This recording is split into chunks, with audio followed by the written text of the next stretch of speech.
નમસ્કાર, મારું નામ ડૉક્ટર હિમાંશુ દેસાઈ છે. હું કન્સલ્ટન્ટ સાયકાટ્રિસ્ટ છું અને હું પ્રોજેક્ટ સારથી સાથે કામ કરી રહ્યો છું. આજે આપણે વાત કરીશું મેન્ટલ વેલનેસ વિશે.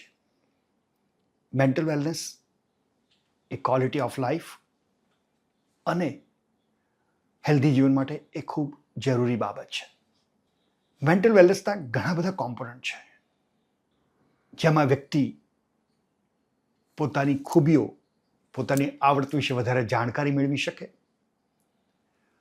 પોતાની હેલ્થનું વધારે ધ્યાન રાખી શકે, પોતાની ક્રિએટિવિટીને વધારે બહાર નિખારી શકે અને જેનાથી પોતાનું ભલું થાય અને પોતાના થકી સમાજનું ભલું થાય અને એના થકી દેશનું ભલું થાય, એ મેન્ટલ વેલનેસનો એક ભાગ છે. મેન્ટલ વેલનેસના કી કમ્પોનન્ટ કયા કયા છે?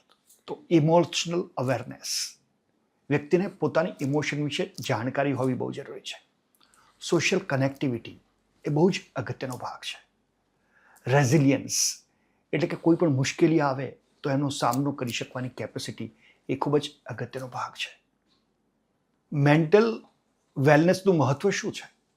તો ઓવરઓલ હેલ્થ એનાથી વધારે સારી થાય છે અને માણસ વધારે આનંદ અથવા તો ખુશીનો અહેસાસ કરી શકે છે. એનાથી પ્રોડક્ટિવિટી વધે છે અને overall quality of life improve થાય છે. મેન્ટલ વેલનેસ કેવી રીતે મેળવી શકાય? તો સૌ પ્રથમ વ્યક્તિ પોતાની શારીરિક શક્તિનું ધ્યાન રાખે, નિયમિત કસરત કરે, સોશિયલ કનેક્ટિવિટી મેનેજ કરે અને જરૂર પડે તો માઇન્ડફુલનેસ જેવી ટેકનિકનો ઉપયોગ કરે, નિયમિત યોગ પ્રાણાયામ કરે. એટલે physical health is important part of mental health. જો પોતાનું ધ્યાન રાખશે શરીરનું, તો મન આપોઆપ સ્વસ્થ રહેશે. Thank you.